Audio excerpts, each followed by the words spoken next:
there, I'm Kat. And I'm Han, and we're Brews and Reviews.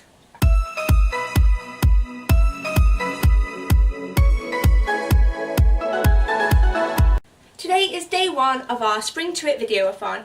We are co-hosting this with Daddy Buxton, Brooke Clark, Christina's Journey, The Story, and Stacks on Stacks on Stacks. No, I can't do it. I can't give it justice. I'm sorry. This is why I never even tried.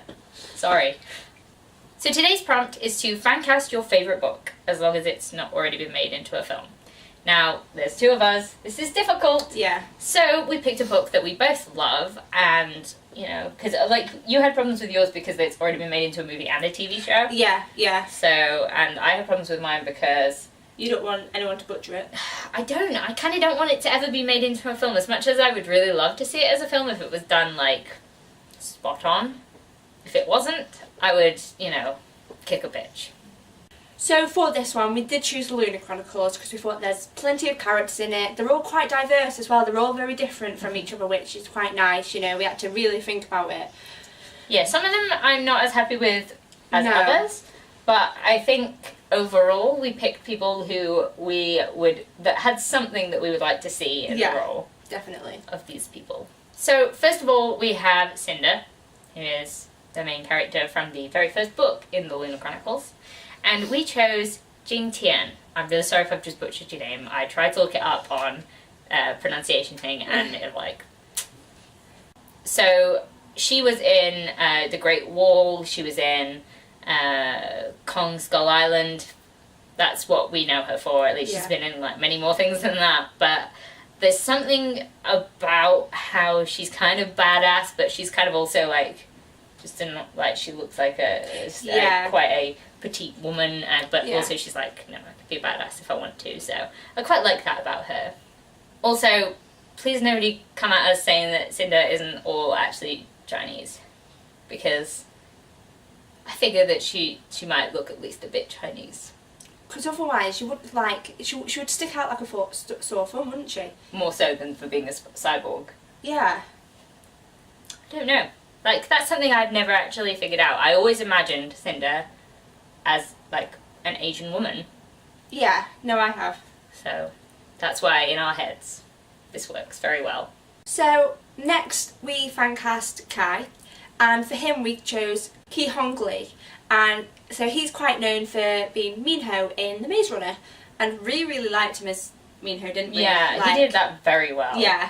And we just think he's got that versatility, you know, like, we think he could have that aura of ruling a country. Yeah, he can have that cute aspect, and it kind of, like, Kai can be a bit sassy when he wants to be, and that. I quite like that, and I think he could do that quite well. Yeah, definitely. And them two would be nice. Yeah, I can see them together, like, very cute. Next up, we have Scarlett, and we chose Catherine Langford to play her. I don't actually know any French actresses. No. I don't know. Well, she has proven, Catherine Langford, she was Hannah in 13 Reasons Why, and she's proven that she can do an American accent. So I imagine she would be, well, you'd hope that she's able to do more accents than just one. But also I just feel like she's got just a normal body type. Do you know what I mean? Like, she's just a normal, real girl, and her hair... Her long hair is how I imagine Scarlett's hair. If it was red, that's exactly how I imagine Scarlett. And I just think that she's got that kind of personality where she could be really happy and nice, but also she could be like, bitch please. Yeah, definitely. Definitely. So yeah, that's why we picked Catherine Langford. So for Wolf, we chose Richard Madden, and he is Robb Stark in Game of Thrones, so some of you might know him. Now, the only thing is with Richard Madden is that we feel like he needs to bulk up. Yeah, if he was beefier. Yeah. He's got the hair, he's got the face, he just needs to be more... Get hench. Yeah, he does. He needs to hench up, yeah. I feel like that's the only way to describe it. Do you know what though? Wolf was the hardest one for us, and I feel like we might have settled a little bit on that one because we didn't really have anyone that would sort of suit him. Yeah. I think that was very difficult for us. So if you have anyone better for Wolf, please let us know. So next we found Caste Crest, and we chose Elena Tomlinson. Now, I feel like she might be a bit tall for Crest. Yeah. Because she's quite a tall woman, but she has this kind of like... willowiness. Yeah. And like, she's very pale. She Yeah. is like, has like striking eyes and striking features. And I think that she could portray that sort of ditzy vulnerability, but Yeah. also,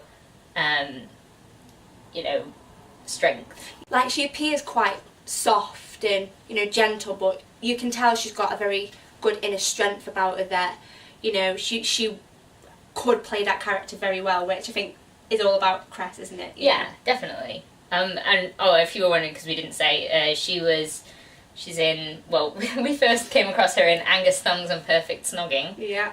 Walks. Yeah. That's a film. Yeah.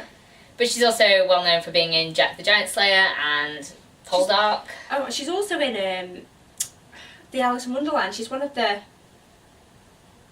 Is she one of the sisters? She was one of the sisters. Was in she? the version of Alice in Wonderland. I didn't know that. Yeah, before Alice goes to Wonderland. Oh, I know that. It's just occurred to me that she was in it. I knew she was in something else. Yeah. So, for Captain Coswell, we wanted someone extremely gorgeous. And the person that sprung to my mind, right, he, to me, is one of the most... Well, he is the most beautiful human being in the world. And that is Dougie Pointer. Right, okay, so he's got the hair. Well, it needs to be brown, but he could suit brown. When He he's could got suit like the anything. longish hair. Yeah. Like... But he's got the face, he's got the dimples, he's got the jawline, he's got the attitude for it, you know, the caring aspect, but then the proper cockiness and cheekiness that you want from Fawn. I just think he'd be perfect for it. Yeah, I kind of agreed, because, you know, it was funny because we were both thinking about it when we were coming up with these, and we were, like, both of us kind of were like, Dougie Pointer? Yeah. And yes, that's what happened. So, then we have Winter. So, okay, so, like, not in, like, the creepiest way, but there's someone on BookTube that I actually think would be, like, is who I imagine when I think of Winter, and that's Livy for Books. I don't know if you've seen her channel, but, like, she's kind of who I imagine Winter to be. Yeah. But, you know, I don't know, she's going to be in this film. She might not act, you know? So we picked Natalie Emmanuel, who is well known for being Missandei in Game of Thrones. I follow her on Instagram and she seems very strong and independent, but I think she could play this, you know, insecure...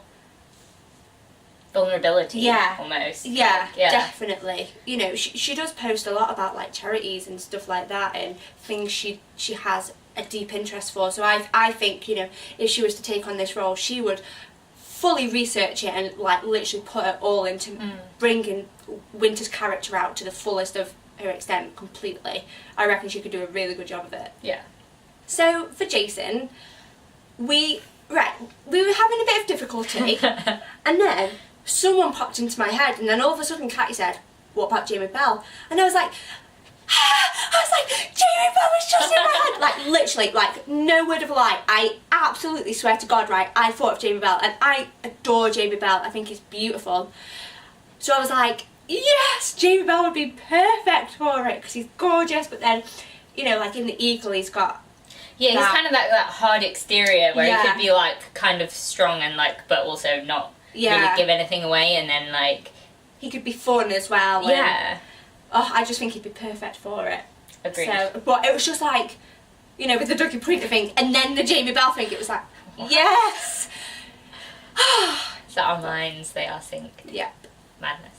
Okay, so next up we have Aiko. And, okay, I know she doesn't really have a body for half of the you know, Luna Chronicles, but, like, when she does get her android body, we thought of Zoe Kravitz. She can be, like, sassy, but she can also be, like, excitable, and she can just be happy and, like, that sort of thing. But she's also badass. So I feel like it would work really well, because Aiko is all of those things, and I quite like her voice as Aiko's voice. Definitely, I could see it, definitely. So. And I think Aiko is mainly about her voice. Yeah. It's got to be about the personality of Aiko. Yeah. And I think she, like Zoe Kravitz, is kind of bursting with, you know, all that. Yeah. All that. Bursting with all that. All that. All that. All the words have just gone. That's what happens when you stand there. Yeah. You lose all the words. Yeah. And lastly, for Silvana, we chose... Trolls? Trolls? It is definitely rubbing off on me sending it. Yeah. We chose Charlize Theron. Now, I bet you're thinking, oh, but she's so typical to choose. Right. I know in That Snow White and the Huntsman, right, she actually played the Wicked Witch, or Bad Witch, whoever the fuck Evil she is. Queen lady. Evil, that's it, Evil Queen. She wasn't witch, she was a fucking queen. Right, she played her spot on. She was brilliant. The whole film was a bomb site. It was terrible. Yeah. But she... to be fair, she did overact a little bit, like, but she was still the best bit about the whole film. Definitely. And I just think she's gorgeous, which is what Silvana is. She's supposed to be absolutely beautiful. But then she's got that, you know, she could act fake as fuck and she could be all motherly and nice and, yeah. But then she's like, bitch, I'll fucking kill you. Yeah. And that's what you need for Silvana. Yeah, Silvana needs to just be, like, to have both of those sides where, like, she can come across as, like, this lovely woman who everyone wants to be bewitched by, and then also kill you and your children and your families. And you want her to, is to think. Yeah. And like... I mean, I'd let Charlize Theron. Yeah. I, like, fucking love Charlize Theron. I know. So we thought she was pretty perfect for it, really. So that was us fancasting our favourite book, The Lunar Chronicles. We really hope you like it. And if you have any other different characters, well, different people that you think would play them characters epically, please do let us know, because like we said, we really did struggle on some of them, and some of them we weren't 100% sure on, but we were like, well, we can't really think of anyone else, so they will kind of do. But, you know, if you can think of anyone better, then that would be great. Just let us know. Please also check out the other hosts' videos, because we can't wait to see what book they've chosen and the people they think would be perfect for them roles. Like, oh, we found it so difficult to think of even other books, so can't wait to hear what other people have got to say. If you have done this video, please do link it in our comments below, because we would love to see everyone else's videos. It would be great to see different, you know, opinions and everything. So, if you like this video, please like, comment, subscribe, and we'll see you in the next video. See you later. Bye. P.S. If none of you have noticed this, right, then we are sad. You have made me very sad. Okay. Because you don't understand what this has done to us. It's messed with our brains. We're fried. Just standing in a separate place, just drinking out of each other's cups and wearing each other's tops. It's like, what the heck is actually going on? Like, really? The world seems completely different from this angle. It like, does, I can tell you it's now. really wrong, isn't it? Yeah. Like, so weird. if you do not appreciate this, then we will be very sad. Yeah. But on that note, April Fools, guys.